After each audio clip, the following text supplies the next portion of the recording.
Oke, kita lanjut ke slide pertama ya. Eh, Pembelajaran yang efektif dapat terjadi ketika anak-anak berkolaboratif atau berkolaborasi. Hal ini dinyatakan karena anak-anak sendiri ini kan makhluk sosial ya. Karena mereka itu kan manusia yang identik dengan makhluk sosial. Jadi, di saat makhluk sosial itu berkolaborasi atau berkelompok, maka pemikiran maupun kerja mereka itu pasti bakal lebih bagus atau lebih efektif begitu.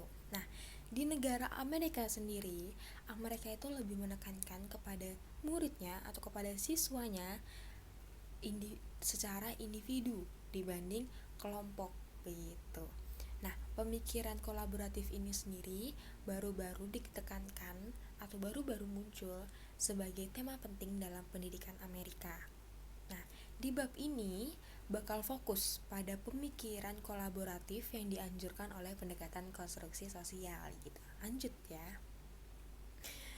Pendekatan konstruktivitas sosial untuk mengajar. Nah, pendekatan konstruktivis sosial menekankan konteks sosial dalam pembelajaran dan gagasan bahwa pengetahuan saling dibangun dan membangun.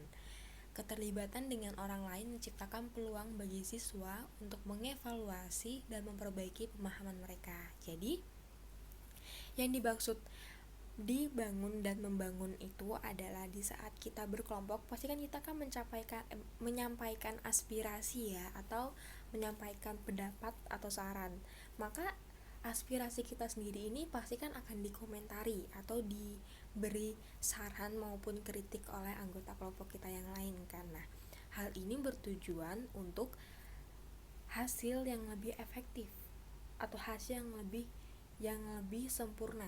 Jadi aspirasi kita tadi ini karena diberi saran maupun kritik, pasti kita kan bakal mengevaluasi, kita bakal mencari kesalahannya yang mana, kita perbaiki, kita ubah ataupun kita rombak sekalipun agar hasilnya lebih efektif begitu.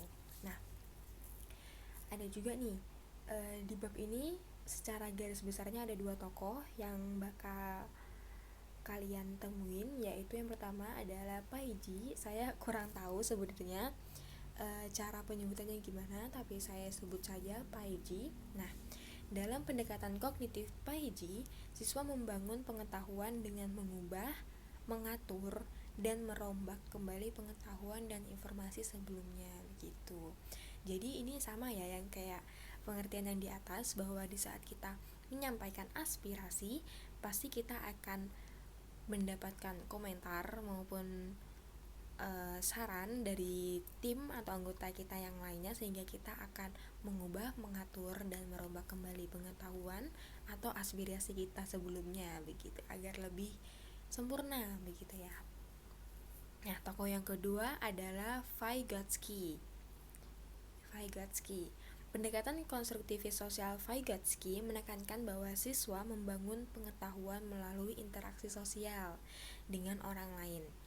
Isi pengetahuan ini dipengaruhi oleh budaya di mana siswa tinggal, seperti bahasa, kepercayaan, dan keterampilan gitu. Jadi kalau misalnya Paiji ini lebih ke kognitif, kalau Vygotsky ini lebih ke sosial ya begitu. Itu yang perbedaan mendasarnya begitu. Lanjut, Paiji menekankan bahwa guru harus memberikan dukungan bagi siswa untuk mengeksplorasi dan mengembangkan pemahaman. Jadi, menurut Paiji, guru itu harusnya memberikan dukungan ya, bukan meng-take over segala pembelajaran ataupun ritme pembelajaran, tapi hanya memberi dukungan. Jadi seperti saat ada siswa yang kesulitan saja, maka guru akan turun tangan begitu. Selanjutnya siswalah yang akan berperan aktif dalam ritme pembelajaran tersebut gitu. Terus yang kedua adalah Vygotsky menekankan bahwa guru harus menciptakan banyak kesempatan bagi siswa untuk belajar dengan membangun pengetahuan bersama dengan guru dan dengan teman sebaya. Jadi kalau Vygotsky ini selalu condong dengan sosialnya, sehingga Vygotsky ini menekankan bahwa guru itu harusnya memberikan ruang dan waktu agar siswanya ini lebih berdiskusi antar teman sekelas maupun dengan gurunya begitu. Nah, dalam mode Paiji dan Vygotsky, guru berfungsi sebagai fasilitator dan panduan daripada direktur dan membentuk pembelajaran anak-anak gitu. Lanjut, ada kognisi situasi.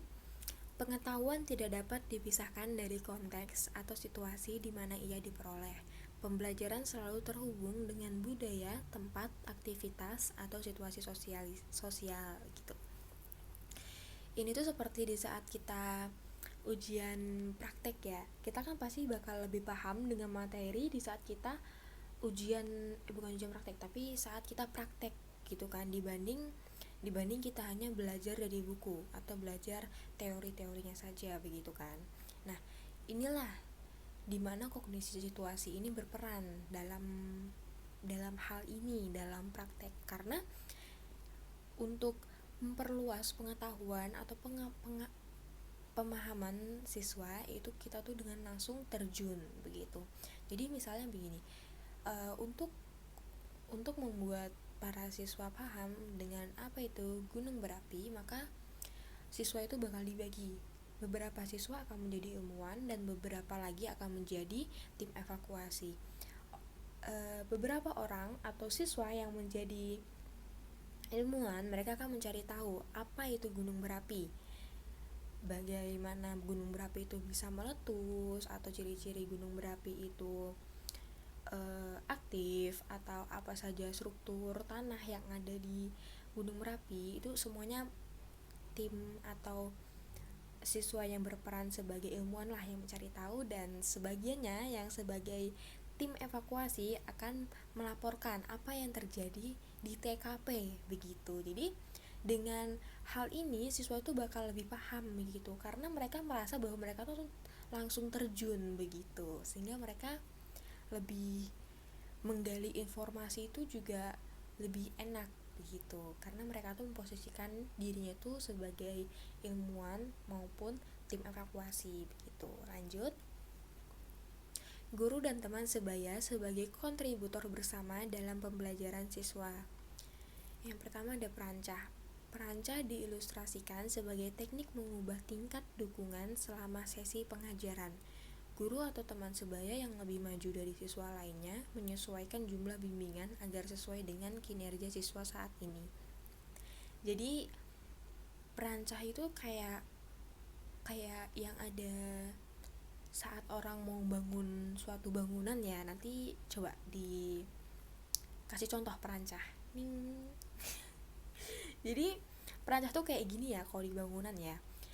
Jadi kalau dalam pembelajaran, perancah yang dimaksud tuh gini, guru itu gak bakal ngebantu dari awal sampai akhir itu ngebantunya full 100% tuh tidak, tapi dikurangi secara berkala begitu. Jadi misalnya di awal pembelajaran guru akan membantu 70%, ibaratnya kita sebut saja 70% ya.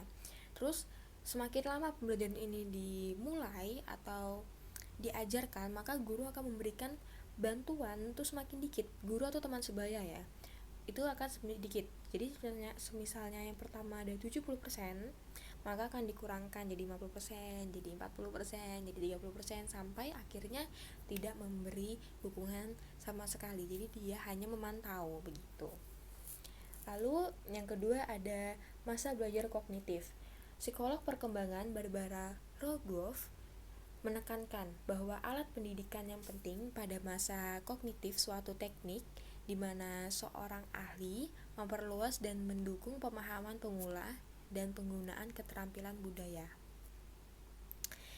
Jadi itu Rogoff ini sendiri meneliti ya, menekankan seberapa pentingnya sih masa belajar kognitif ini. Jadi Rogoff itu pernah menjabarkan bahwa di Amerika ada anak yang berasal dari keluarga dengan latar belakang menengah ke atas dan latar belakang ke bawah gitu dalam ekonominya gitu.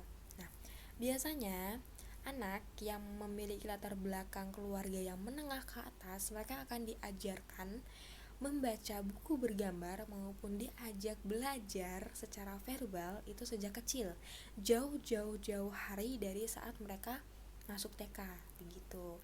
Nah, sedangkan anak yang berasal dari latar belakang ke bawah, maka ia tidak diajarkan untuk membaca ataupun berkomunikasi pun jarang begitu ya. Jadi itu menyebabkan anak itu tidak memiliki banyak kosakata begitu, ataupun tidak pede, tidak lancar berbicara di depan umum.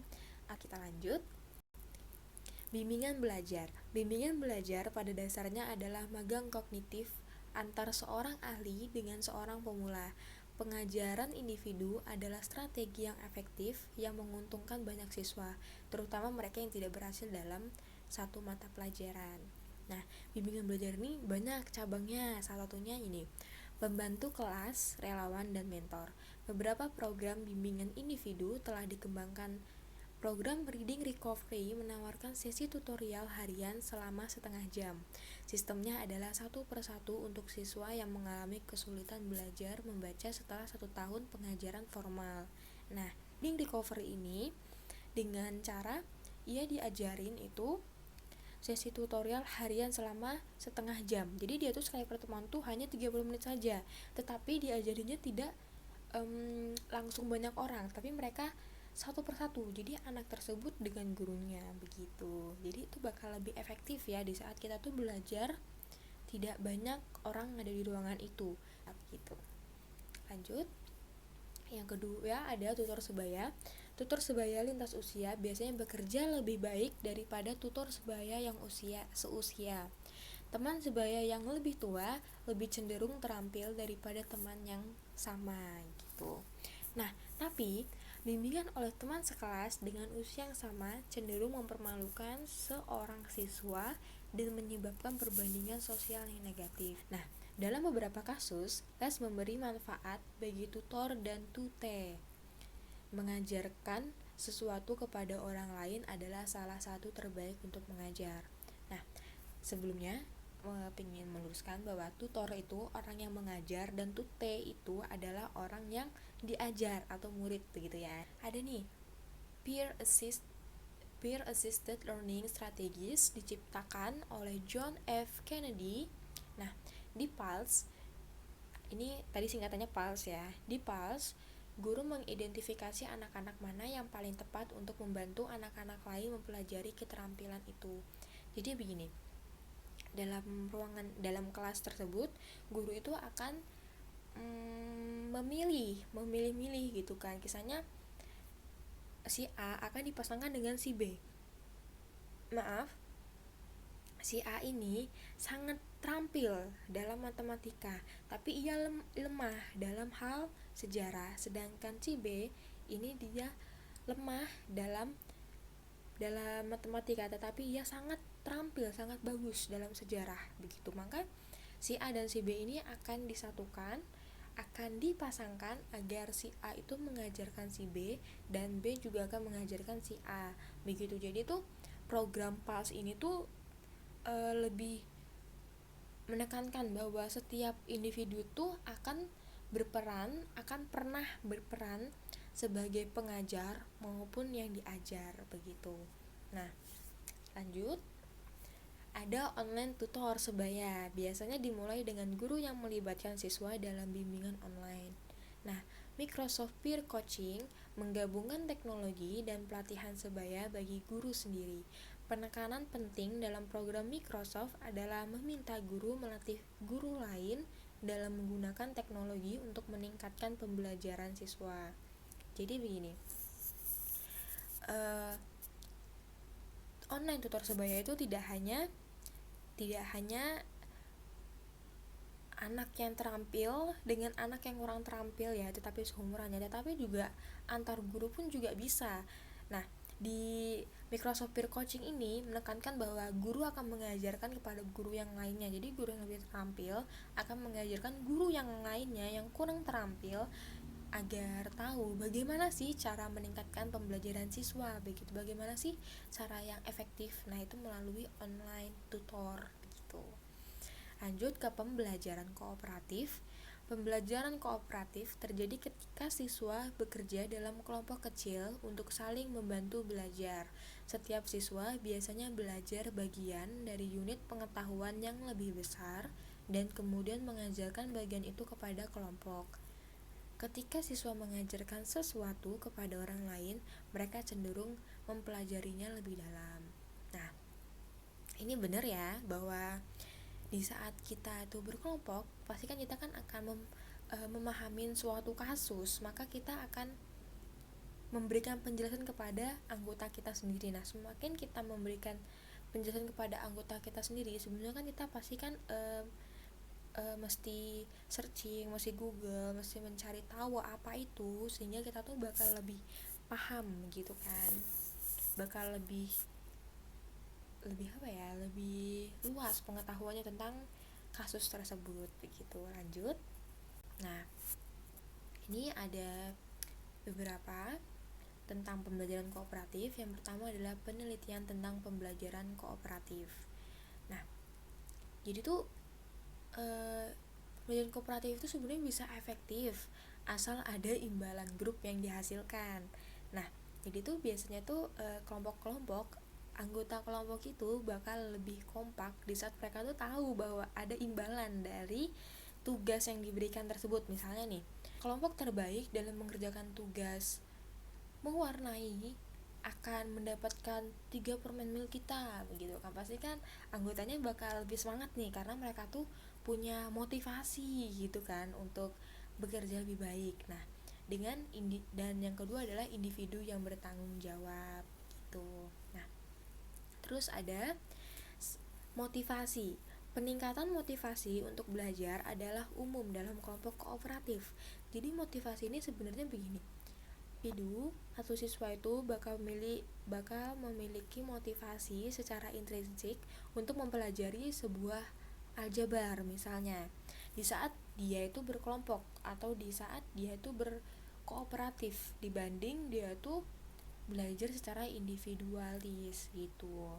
Nah, ada saling ketergantungan dan mengajar teman sebaya. Belajar juga mempromosikan peningkatan saling ketergantungan dan koneksi dengan siswa lain. Yang selanjutnya ada jenis tugas di mana pembelajaran kooperatif berfungsi terbaik atau berfungsi baik itu di saat mereka itu memiliki motivasi atau memiliki imbalan yang akan dihasilkan begitu. Nah, biasanya tuh jenis tugas yang efektif atau yang berfungsi baik itu di saat tugas itu lebih kompleks, tidak hanya menghafal ataupun hafalan begitu. Nah, selanjutnya tentang pembelajaran kooperatif ini akan dijelaskan oleh teman saya, Hani.